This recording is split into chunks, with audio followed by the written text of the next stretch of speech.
안녕하세요, 여러분. 오늘은 드디어 한국교회사 마지막 시간입니다. 초기 기독교인들의 활약이라는 주제로 이야기를 해볼까 싶습니다. 네, 뒤에는 우리 그 교인들이 이렇게 서 있는, 초기 기독교의 교인들이 서 있는 모습입니다. 어, 좀 첫 번째로 좀 들어가면서 다룰 주제는 네, 이겁니다. 많이 길죠? 영적 문제가 뭐야? 다 정신 문제지. 다 돈이 없어서 그래.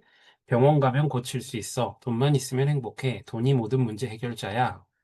많은 사람들이 불신자들 뿐만 아니라 교회 다니는 사람들도 이와 비슷하게 생각하는 경우를 종종 봅니다. 여러분은 성공이 뭐라고 생각하십니까? 성공하면 머릿속에 무엇이 떠오르나요? 5초간 한번 생각해 보시겠어요? 하나, 둘, 셋, 넷, 다섯. 네.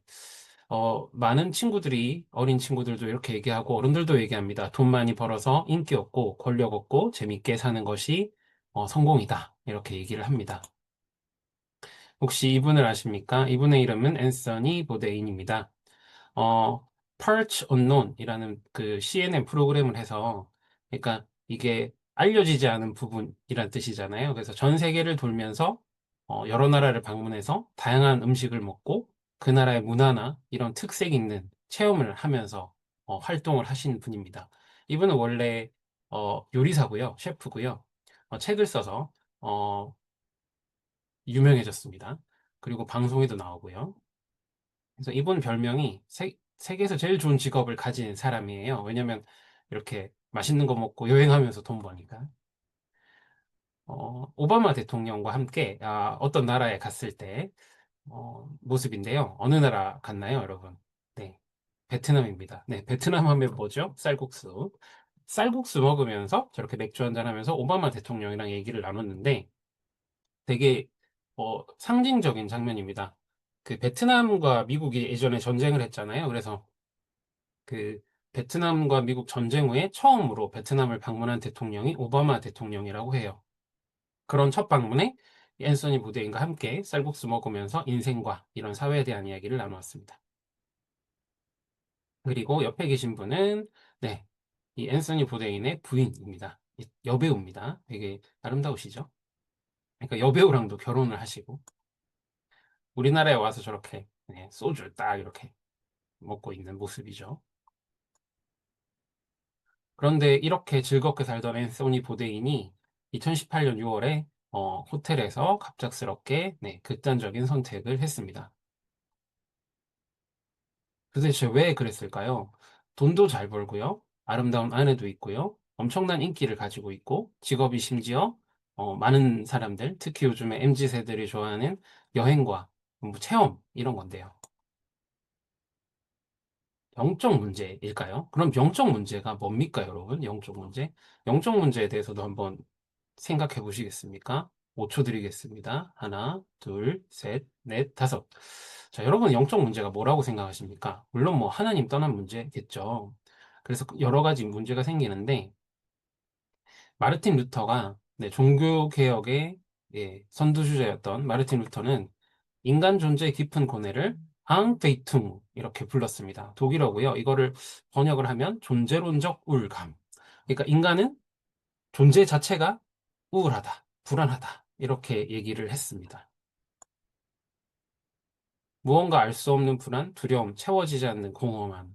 제가 밑에 필멸자라고 적어놨는데 필멸자는 반드시 죽는 존재죠.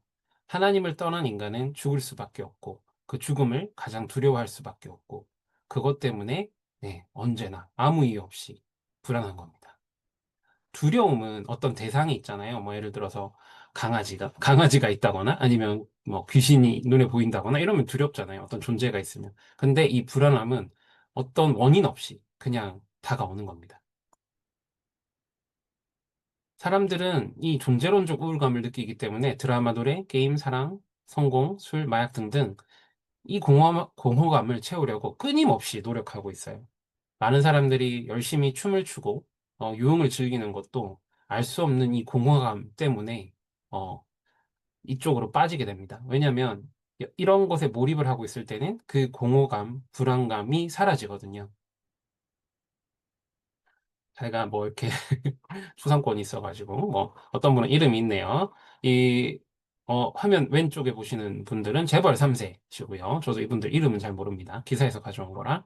그리고 또 한 분은 또 유명한, 네, 분 재벌 3세고요. 또 연예인도 있죠. 다 이분들의 공통점은 전부 다 마약을 했다는 겁니다.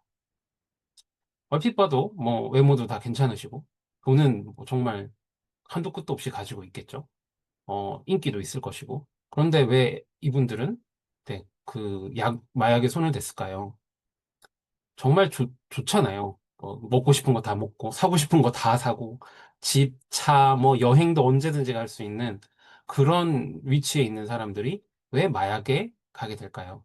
그러니까 인간의 존재론적 우울감, 하나님을 떠난 우울감은 그 어떤 것으로도 채워지지 않습니다. 물론 잠깐 어떤 것에 몰입하거나 쾌락을 느끼면서 도파민이 분비되어서 잊을 수는 있어요. 그러나 그것이 그 자극이 사라지고 났을 때 다시 또 공허해지는 게 이겁니다. 그리고 심지어 그 자극이 클수록 역치라고 하죠.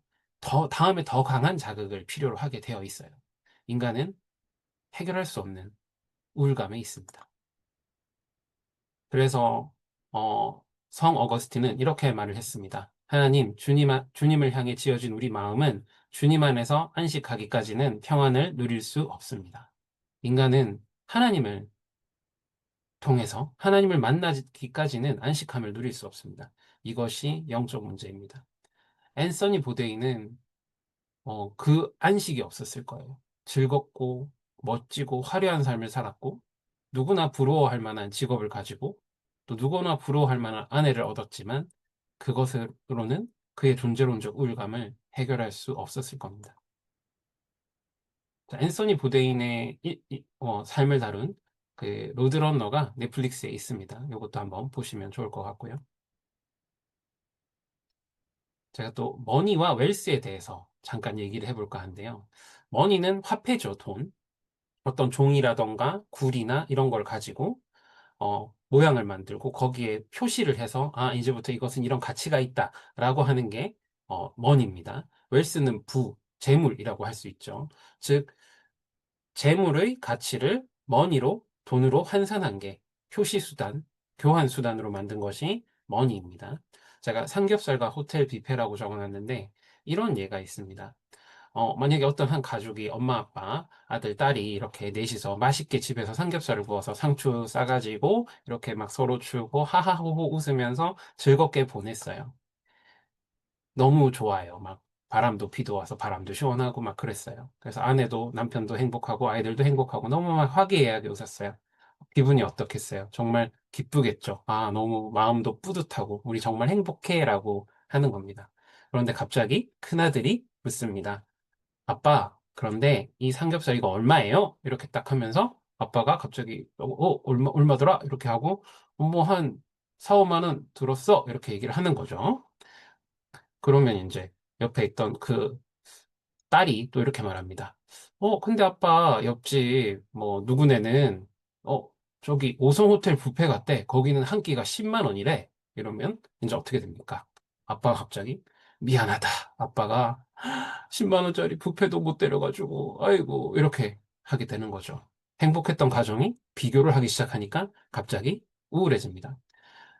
사실 부라는 것은 여러 가지가 있는데 단순히 돈만 아니거든요. 가족의 화목함이나 이런 것들이 있는데 이것을 우리가 돈으로 환산하고 비교하기 시작했을 때부터 문제가 생기는 거죠. 풍성함과 돈의 구분을 하셔야 됩니다. 웰스는 삶의 전반적인 풍요로움입니다. 그래서 가족의 화목, 친구, 건강, 일, 사랑이 넘치는 공동체, 중심 가치는 관계, 의미, 평화, 사랑입니다. 영적인 위협이 없어요. 어, 왜냐면 이거 하나님이 주시는 복이거든요. 하나님 우리한테 웰스를 주시겠다고 하셨어요. 근데 머니를 주시겠다고 한 적은 없습니다. 성경에 찾아보시죠. 없어요. 자, 머니, 부를 환산하는 수단입니다. 화폐, 자금, 자산, 급여, 재산입니다. 계산, 소유, 이익을 나타내죠. 우리 끊임없이 이 머니를 쌓고자 하는 경쟁 속에 우리가 들어가 있습니다. 부를 돈으로만 보게 되면 만몬의 지배를 받기 시작합니다. 왜냐하면 돈이란 것은 사실 그 돈이 만약에 만 원짜리 한 장을 보시죠. 그 만 원짜리 한 장의 온전한 재료는 만 원의 가치가 있을까요? 없잖아요. 그냥 한국은행에서 찍고 거기서 우리가 그 가치를 부여하기로 한 거잖아요. 교환 수단으로서. 그러면 그것은 실제적인 가치가 있지 않는데 가치가 생기게 된 겁니다. 어디서 많이 들어본 거 아닌가요? 진짜가 아닌데 진짜인 것처럼 가치를 가지는 거 바로 우상입니다. 그래서 돈은 만몬, 우상숭배가 되기 쉽습니다. 우리 기독교인들은 이 웰스와 머니의 관계에 대해서 잘 알아야 되고 우리 아이들에게도 이것을 잘 알려야 됩니다. 제가 중학생들, 고등학생들을 많이 가르치는데 중고등학생들이 이 머니를 가지고 너무나 많은 서로서로 상처도 입히고 잘못된 개념과 생각 이런 것들을 가지고 있습니다. 뭐 잘 아시겠지만 겨울이 되면 춥잖아요. 그럼 우리가 패딩을 입는데 패딩의 그 가치는 어디 있습니까? 따뜻하게 해주는 거잖아요. 따뜻하게 해주고 뭐 예쁘면 좋겠죠. 근데 어떤 패딩은 네, 막 100만 원이 넘죠. 200만 원짜리도 있고. 그리고 어떤 패딩은 한 10몇만 원인데 둘이 입으면 따뜻한 건 비슷해요. 근데 어떤 패딩은 브랜드나 이런 뭐 어떤 재료를 좀 더 좋은 걸 썼느냐에 따라서 10배 이상의 가격의 차이가 납니다. 실제 가치는 그렇게 차이는 안 나겠지만 돈으로 가치가 그렇게 차이 납니다. 요즘 아이들은 그런 거를 입고 다녀요. 저도 실제로 봤고요. 무리해서 부모님이 사주는 경우도 봤고요. 그걸 통해서 자기가 내가 이런 사람이다 라고 가치를 매기고 있더라고요. 기독교인이 만약에 그런 그 구렁텅이, 비교하고 끝없는 성공의 구렁텅이에 빠진다면, 네, 우리는 우상숭배를 하게 될 것입니다. 자, 본론으로 들어가서 여성들의 독립운동입니다. 여기 계신 분들이 다 우리 조선의 독립운동가 여자분들이십니다. 잘 아시는 분이죠? 유관순 열사신데요. 3.1 운동으로 폐교령이 생겼습니다. 그래서 이화학당에서 일을 하고 있던 공부를 하고 있던 유관순 열사는 이제 고향으로 돌아가게 됩니다. 그리고 4월 5일 만세운동이 거의 끝날 때쯤 네, 아우네 장터에서 만세운동을 시작하죠. 이 만세운동에서 아버지와 어머니가 돌아가십니다. 오빠도 공주에서 만세운동을 하다가 잡히게 되고요. 그리고 이제 그러면 이제 가족은 유관순과 17살이던 유관순 열사와 12살, 8살 동생만 남게 됩니다. 이 아이들이 어떻게 됩니까? 부모님도 다 돌아가셔가지고, 오빠도 잡혀갔고. 그래서 유관순은 도망 다니면서 몰래 동생들을 돌보게 돼요. 그리고 결국 체포되어서, 네, 감옥에 가게 됩니다. 자, 오빠와 또 형무소에서 재회를 하게 되고, 오빠에게 부모님 돌아가신 거 다 얘기하고 눈물을 흘리게 됩니다. 울고 있는 유관순에게, 유관순의 오빠가 얘기합니다. 울지 마. 우리가 잘못한 것도 없는데 왜 울어? 라고 호통을 쳤죠. 형은 1년 6개월에 형을 선고받게 됩니다. 생각보다 길게 선고받지 않았죠. 네. 그래서 뭐, 만약에 말 잘 듣고 조용히 있었으면 아마 유관순 열사는, 어, 풀려나셨을 수도 있어요. 근데 이 감옥에서 어윤희 전도사님을 만나게 됩니다. 옆에 이 사진에 계신 분인데요. 이분이 정말 키도 작으신데 대단한 분입니다. 결혼 3개월 만에 남편이 의병운동을 갔는데 그 남편을 잃게 됩니다. 그래서 청상의 과부가 되고요. 그러면서 이제 호스돈 여고에서 사감으로 예수님도 믿게 되면서 일을 하시게 됩니다. 여기가 이제 호스돈 여고인데, 그 당시에 이제 독립운동 한다고 할 때 독립선언서가 이렇게 이 동네로 오게 돼요. 그런데 이 지역에 있는 목회자들이 독립선언서를 서로 미루게 됩니다. 이거 너무 부담스럽다. 이렇게 막 미루고 있었어요. 그래서 이 어윤희 선생님께서 나한테 달라. 당신들 그렇게 겁나면은 이렇게 독립선언서를 받아와서 호수돈 여고에서 3.1운동 비밀 결사를 만드시고, 네. 호수돈 여고와 개성의 여성 교인들과 함께 3.1운동을, 하십니다. 시내를 행진하게 되는데, 이제 여자들이 주축이 된 거예요. 그런데, 이제 이 여자들이 그 시내를 행진하고 있을 때 송도 고등 보통학교를 지나가게 됩니다. 근데 이 여자들이 그때 남자 학생들은 그냥 공부하고 있었어요. 만세 운동 안 하고 손에 뭘 들고 있었냐면 손에 가위를 들고 이렇게 가고 있었다고 합니다. 어떤 의미인지 아시겠죠? 남자들 쪽팔리는데 잘라버려라 이런 의미로 가위를 들고 가고 있었고 그의 자극을 받은 남자들이 불타올라서 나와서 함께 만세 운동을 했다고 합니다. 네. 3.1 운동은 국제사회가 일본을 보는 시선을 바꿔버린 그런 운동입니다. 이 전까지만 해도 국제사회는 심지어 한국에 계신 선교사님들도 일본이 조선을 되게 잘 다스리고 있다라고 생각을 했다고 해요. 근데 이 3.1 운동 진압 과정에서 잔혹함과 야만성을 보게 됐고, 선교사님들도 일본을 바라보는 시선이 바뀌게 되었습니다. 정말 뭐 슬픈 얘기인데, 이제 여기가 서대문 형무소입니다. 이 여자 그 죄수들이 오면은 간수들, 남자 간수들 앞에서 옷을 다 벗게 했다고 해요. 그래서 이제 어윤희 전도사님이 자기 제자들이랑 같이 잡혀갔잖아요. 근데 이제 막 다 벗으라 그러니까 제자들이 막 그 소녀들이니까 막 망설이고 있으니까 어윤희 전도사님이 앞장서 가지고 옷을 다 벗고 소리쳤다고 해요. 그래, 그렇게 보고 싶어! 이러면서 이렇게 착 벗고 이게 너희 엄마와 너희 여동생들의 몸이다! 이렇게 얘기를 했다고 합니다. 그러면서 이제 유관순이 먹성이 좋았대요. 그래서 어윤희 전도사님은 자기는 이제 금식한다면서 일부러 이 음식도 나눠주고 이렇게 마치 엄마처럼 네, 유관순 열사를 돌봐줬다고 해요. 유관순 열사는 1년 6개월 이렇게 받았기 때문에 잘 버티면 나올 수 있었는데, 어, 너무 이제 가슴에 아픔이 많잖아요. 3.1운동 때 부모님도 있고, 이제 동생들도 이렇게 떨어져 지내게 되는, 오빠도 감옥에 갔고. 그래서 1주년, 3.1운동 1주년, 1920년에 다시 그 기념 3.1운동을 하려고 합니다. 감옥에서. 기념 만세운동을 하려고 했고, 이걸 하다가, 네, 걸리고 고문을 받다가 네, 죽게 됩니다. 어, 좀 찾아봤는데 그 고문으로 죽었는데 맞아서 죽었다라는 얘기가 가장 신빙성이 있다고 하더라고요. 근데 이 죽음은 되게 뭐 화려한 죽음은 아니었어요. 그냥 죽고 빨리 바로 장례를 하게 했다고 합니다. 가족장으로 이태원 공동묘지에 조용하게 안장이 되었는데 일제시대 때 이 이태원 공동묘지를 군사기지로 바꾸는 일을 하면서 어, 무용고자로, 왜냐면 가족들이 다 없어가지고, 감옥에 있거나 그래서 어떤 다른 곳으로 이관되었는데, 이제 거기서 이제 어디 계신지 모르죠. 그래서 유관순 열사의 묘는 없습니다. 그리고 2차 세계대전이 일어나자 일본은 황국 신민화 운동을 합니다. 그러니까 초창기에는 무단 통치, 무력으로 강압 통치를 했고 3.1운동 이후에는 문화 통치라고 해서 조금 풀어주는 듯 하면서 살살살 꼬시는 통치를 했다면 2차 세계대전은 한국을 너희는 우리와 같은 시민이야. 한국 시민이다. 황제의 백성이다. 이렇게 하면서 막 이렇게 뭐지? 징병도 하고 막 이렇게 하려고 했죠. 그래서 이거에 안 따르면은 거의 죽음이었기 때문에 감옥 가고 한 20% 정도만 적용하고 80%의 사람은 어쩔 수 없이 살기 위해서 수능을 했다고 해요.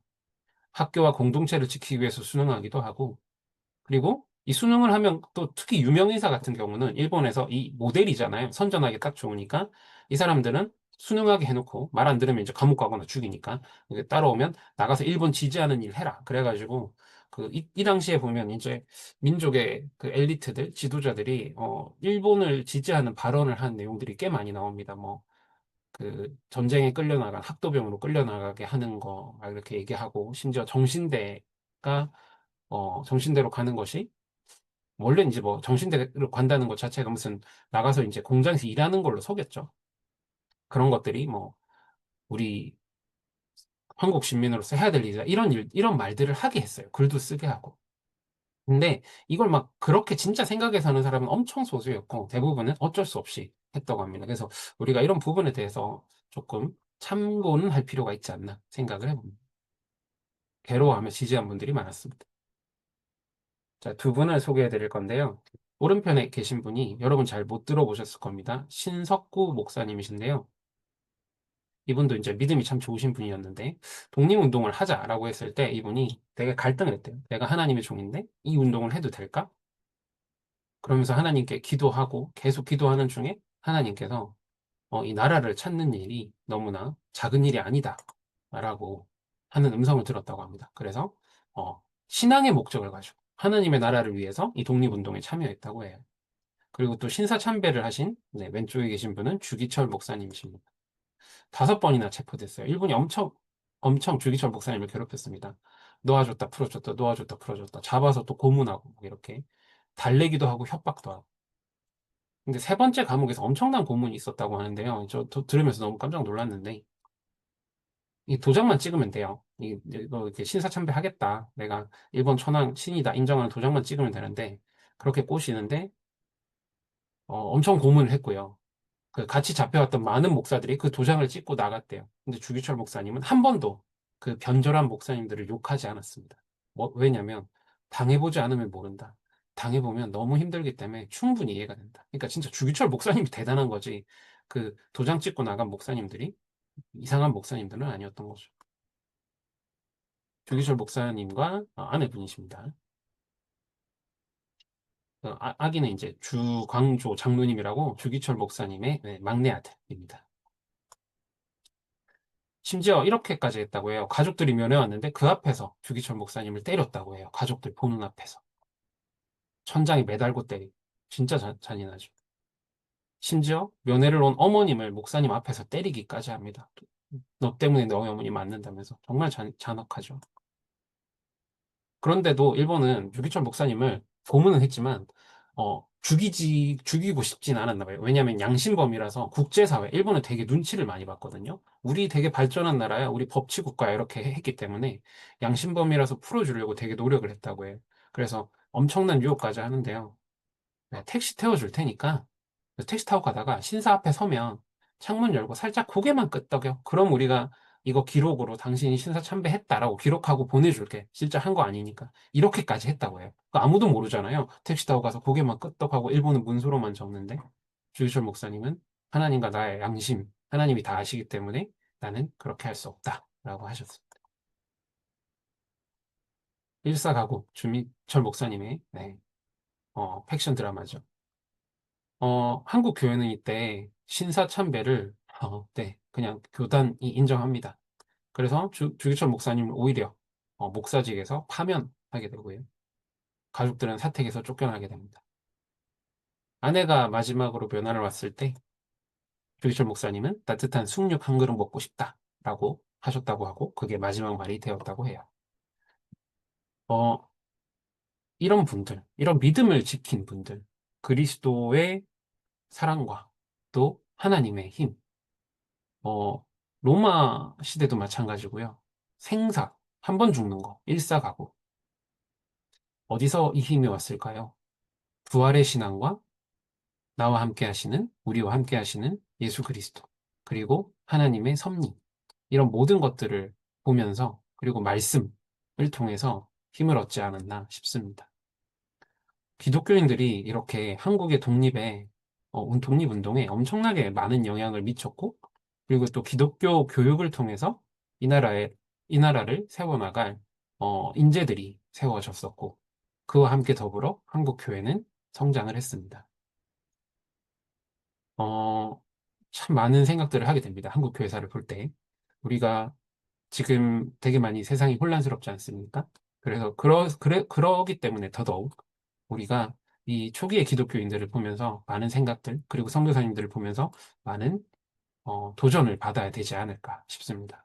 지금은 마치 기독교가 어떤 특정 이념, 정치 이념을 가지고 거기에 매몰되어서 어, 되게 성경적이지 않게 활동을 하는 경우들을 많이 봅니다. 사랑보다는 증오와 분노와 미움, 심지어 폭력까지 이렇게 되어지는 모습들을 보면서 우리 이 선조님들, 우리의 선배님들의 신앙을 그리고 우리에게 이 복음을 전해주고 우리의 한국의 인재들을 키워주고 사랑해주고 어려운 자들을 도와준 그분들의 사랑을 한번 또 우리가 생각해 볼 필요가 있는 것 같습니다. 이게 마지막으로 하나 더 하고 마치겠습니다. 회개가 뭐야? 회개하면 여러분은 어떤 생각이 나십니까? 5초 드리겠습니다. 회개 한번 생각해 보실래요? 하나, 둘, 셋, 넷, 다섯. 어떤 사람들은 회개를 눈물과 감정의 표출로만 이해하고 또 어떤 이들은 그것을 율법적 자기 혐오나 죄책감으로 오해를 합니다. 회개 나 같은 죄인 이러면서 막 끊임없이 죄책감을 일으키는 거죠. 그래서 막 눈물을 흘리고 그런 게 회개라고 많이 생각을 하는데 어떤 그림인지 아시겠어요? 네. 종교개혁의 시발점이었던 95개조 방반문입니다. 마르틴 루터가 성당에 이렇게 박았죠, 벽에. 95개조 방반문은 우리가 학교에서도 배우는데 이거 1조가 뭔지 아십니까? 제가 보여드릴게요. 우리 주 예수 그리스도께서 회개하라고 명령하셨을 때 그는 신자의 전생애가 회개가 되어야 함을 의도하셨다. 네, 종교개혁의 시작이었던 95개조 방방문의 1조는 회개였습니다. 특히나 중요한 것은 신자의 전생애가 회개가 되어야 함을 예수님이 의도하셨다라는 선포로 이 반박문이 시작됩니다. 이 그 종교개혁의 시발점이 된 여러 가지 사건이 있지만 특히나 면죄부 사건이 있죠. 돈을 주고 면죄부를 사면 네, 용서를 받는다. 죄가 용서받는다. 죄가 없어진다. 그 앞에 면벌부라는 것도 있었어요. 벌을 없애주는 것도 있었습니다. 돈 주고 사면. 그러다 이제 그러니까 죄를 지었으면 죄에 대한 벌을 없애주는 게 있었고, 이제는 아예 죄를 소멸해주는 면죄부가 나왔습니다. 면죄부 사면 회개할 필요가 없겠죠. 네. 그 회개의 문제였다는 거 잘 생각해 보셨으면 좋겠습니다. 루터에게 있어 회개는 단순히 과거의 죄에 대한 후회나 형식적인 고백을 의미하지 않았다. 그는 회개를 하나님의 은혜 앞에서 전 인생이 지속적으로 변화해 가는 과정으로 보았다. 루터는 단순히 잘못했어요 이렇게 회개를 본 게 아니고 하나님 앞에서 전 인생이 지속적으로 변화한다? 이 변화한다 어디서 많이 들어보신 것 같지 않아요? 뭐가 생각나나요? 두 글자 생각나지 않습니까? 성화. 하나님이 우리를 성스럽게 변화시키신다. 루터에게 있어 회개의 본질은 마음의 변화, 즉, 메타노이아였다. 이는 단지 죄를 인정하는 것에 그치지 않고 생각과 삶의 방향이 하나님을 향해 돌이키는 것이다. 네, 이것이 정확한 회개의 정의입니다. 생각과 삶의 방향이 하나님을 향해 돌이키는 것. 우리는 이걸 늘 해야 됩니다. 우리가 하나님을 떠난 상태로 살아왔고, 지금도 그 부분에서 완전히 자유롭지 못하기 때문에 하나님께로 늘상 방향을 돌려야 되죠.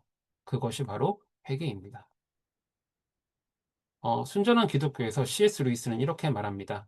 회개란 당신이 지금까지 잘못된 길을 걸어왔다고 인정하고 그 길에서 돌이켜 하나님께 나아가는 것이다. 그것은 간단히 말해 유턴이다. 즉, 하나님께로 돌아가는 겁니다.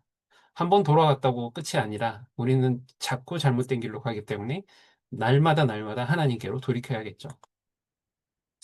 회개란 단순한 감정이 아니라 왕 대신 하나님께 무릎 꿇고 항복하는 결정인 것이다. 이것도 C.S. 루이스의 말입니다. 왕 대신 하나님께 무릎 꿇고 항복하는 것, surrender. surrender는 항복하다라는 영어인데 그 또 다른 뜻이 있습니다. 명의 이전, 명도 이전. 주인이 그 집 같은 거 명의 있죠. 그거를 이전하는 거예요. 그러니까 한마디로 나의 내가 나의 주인이라는 것을 나의 주인은 하나님이십니다. 나는 주님의 종입니다. 라고 이렇게 명도 이전하는 걸 항복이라고 합니다. 나의 자아가 완전히 죽는 거겠죠. 누구든지 나를 따라오려거든 자기를 부인하고 자기 십자가를 지고 나를 따를 것이니라. 네. 우리는 회개는 주님께 항복하는 것입니다. 그리고 우리의 주인이신 하나님을 주님으로 정말 받들고 주님의 뜻을 따라 살아가고 주님께서 우리 삶의 인도자가 되심을 인정하며 모든 삶의 계획까지도 하나님께 맡기고 따라가는 것입니다. 회개를 오해하지 않아야겠습니다. 회개는 사실 엄청난 축복이고 은혜죠. 우리 마지막 이제 교육을 마치는데 한국 교회사를 통해서 우리는 다시 그 하나님께로 돌이켜야 되지 않나, 회개해야 되지 않나, 정말 하나님께 물어봐야 되지 않나, 그런 생각을 하게 됩니다. 어, 그 회개하는 은혜가 우리에게 너무나 큰 좋은 네, 기회가 되지 않을까 생각을 해봅니다. 저는 그 회개한다는 것 자체가 사실은 용서받았다는 확신을 가지고 있기 때문에 할 수 있다고 들었습니다. 그리스도께서 십자가를 지심으로 우리의 죄를 용서하셨기 때문에 우리는 담대히 은혜의 보좌 앞에 나가서 하나님께 돌이킬 수 있게 되는 것입니다. 12주 교육이었죠. 교회사는 6주였지만, 음, 너무나 이 끝까지 따라오신 여러분들 축복하고, 우리 더욱더, 우리 삶을, 하나님이 주인 되시고, 하나님께 항복하는 삶으로 만드시기를, 네, 축복합니다.